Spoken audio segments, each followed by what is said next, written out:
कमी साहित्यात मात्र खूप जास्त खुसखुशीत अगदी 5-10 मिनिटात तयार होणारा, मुलं जर पोळी भाजी खायला मागत नाही तर असा हा पोळी भाजीपेक्षा पौष्टिक पराठा नक्की करून द्या। खूप जास्त मेहनत न घेता कॅल्शियम आणि फायबर्सने भरपूर अगदी झटपट होणारा, आता मुलं जर पोळी भाजी खाऊन रोज कंटाळतात मग हा थोडासा वेगळा पदार्थ नक्की करून द्या।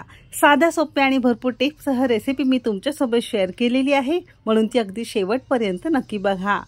चला तर मग वेळ न घालवता रेसिपीला सुरुवात करूया। पौष्टिक पराठा बनवण्यासाठी सगळ्यात पहिल्यांदा मेजरिंग कपने 1 कप किंवा 150 ग्राम प्रमाणात इथे आपण रोजच्या वापरातलं चपात्यांचं गव्हाचं पीठ असतं ना, अगदी तेच गव्हाचं पीठ घेतलेलं आहे।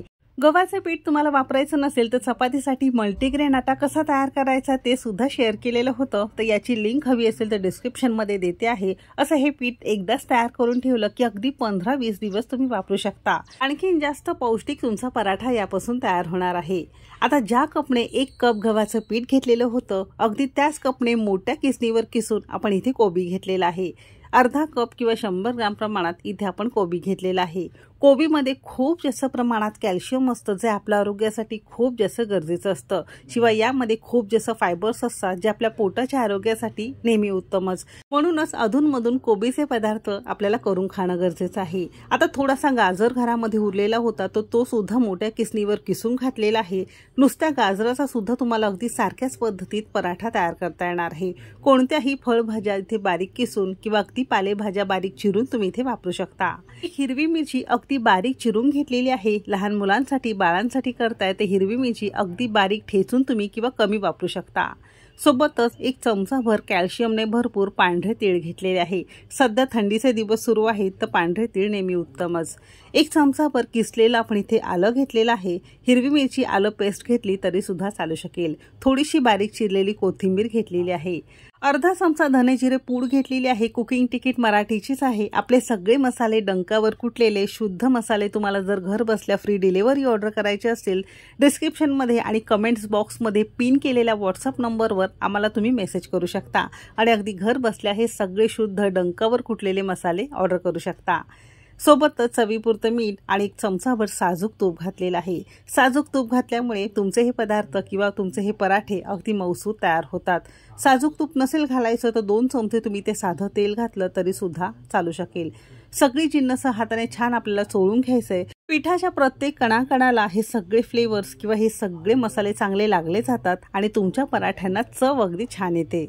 सेम कपने अर्धा कप साधं पाणी घेतलेलं आहे। लागेल तसं थोडं थोडं पाणी घालायचंय आणि जसं आपण कणकेचा गोळा कसा भिजवतो चपातीचा, अगदी त्याच पद्धतीने खूप जास्त सैलसर नको किंवा खूप जास्त घट्टसर नको, असं हे आपल्याला सरसरीत किंवा मध्यम कन्सिस्टन्सीचा पिठाचा गोळा मळून घ्यायचा आहे। इतकं पीठ मळण्यासाठी अर्धा कप पेक्षा थोडंसं कमी पाणी आपण इथे वापरलेलं आहे। आता बऱ्याचदा सकाळी नाश्त्यासाठी मुलांच्या डब्यासाठी पीठ भिजवणं शक्य नसतं, म्हणजे लगेच केलं माझ्याप्रमाणे तरी सुद्धा चालू शकेल। थोडासा तुमच्याकडे वेळ असेल तर थोडा वेळ तुम्ही झाकून ठेवू शकता। आपण लगेचच करणार आहोत। हाताला थोडंसं गव्हाचं पीठ लावून घेतलेलं आहे आणि आवडीप्रमाणे लहान मोठे मध्यम आकाराचे जसे तुम्हाला याचे पराठे तयार करायचेत तसे तुम्हाला याचे गोळे तयार करायचेत। आणि 1 कप गव्हाच्या पिठापासून साधारणतः 4 असे हे मोठ्या आकाराचे पराठे आपले तयार होतात। तुम्ही लहान किंवा मोठे आवडीनुसार करू शकता।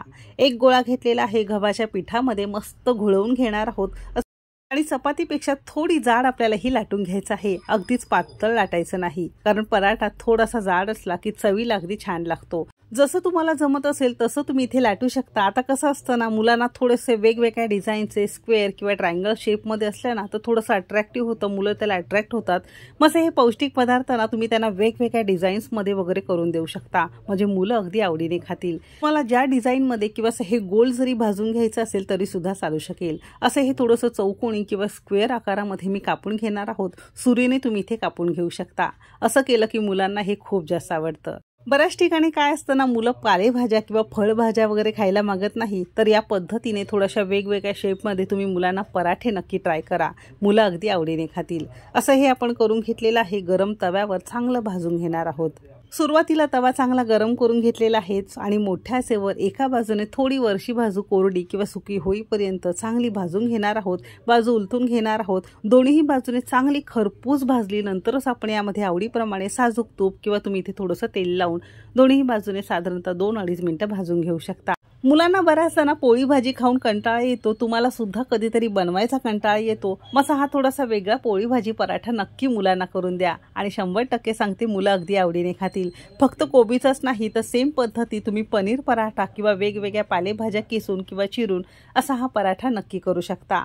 एकदम खुसखुशीत कमी वेळामध्ये आणि मस्त तुमचं हे खुसखुशीत पराठे तयार झालेले आहे. आता तसं बघायला गेलं तर या पराठ्यांबरोबर ना अजिबात कोणतीही चटणी सॉस वगैरे लागत नाही, नुसताच खायला सुद्धा छान लागतो. एक सांगायचं राहिलं, तुम्हाला जर यामध्ये लसूणी फ्लेवर आवडत असेल तर थोडंसं लसूण किसून तुम्ही इथे वापरू शकता. कोबीचा पराठा बनवण्याची ही एकदम नवीन पद्धत आहे. थोड्याशा वेगळ्या पद्धतीत तुम्ही हा पराठा नक्की करून बघा. एकदम खुसखुशीत, कमी साहित्यात, कमी वेळामध्ये आणि मुलांना खूप जास्त आवडणारा. खुसखुशीत खमंग लसणाच्या चटणीबरोबर सुद्धा एक नंबर लागतो. नक्की करून बघा. कसं झालंय कमेंट करून नक्की सांगा. रेसिपी आवडली असेल तर एक लाईक नक्की करा. चॅनेलवर नवीन असाल सबस्क्राईब करा. रेसिपी कोणत्या शहरातून बघताय ते सुद्धा नक्की सांगा. चला तर मग भेटू एक मस्त आणि जबरदस्त रेसिपी सोबत. तोपर्यंत मस्त खा आणि स्वस्त रहा.